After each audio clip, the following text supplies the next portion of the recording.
บ่มีเงินสวยเขาหรือเจ้ายานไปเพื่อนตอนบ่เห็นแกกินป่านใดดอกเดืองามมองส่วนเงินสวยดองบางอ่อนพอมีอยู่เด้อ3 วันต้องขอไว้ใส่ให้โชคดีเถิดนาส่วนอายบ่มีปัญหาเอาแล้วก็แล้วไปอวยพรให้เจ้าได้ลูกสาวก็ได้ลูกสาว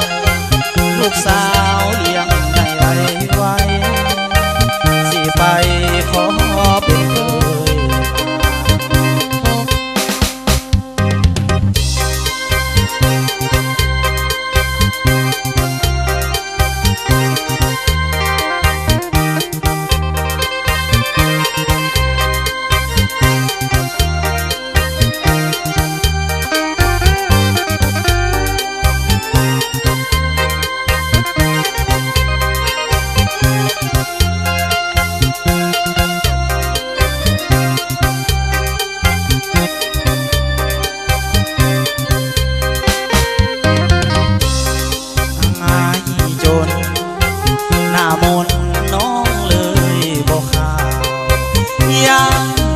มีเงินสวยเขา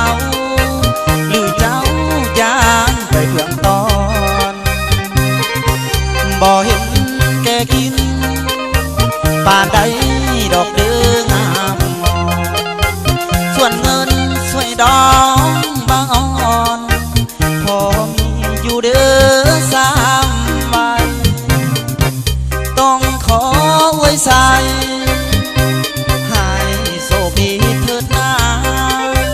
ส่วนอา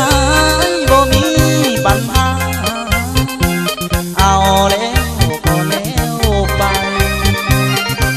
อวยพรให้เจ้า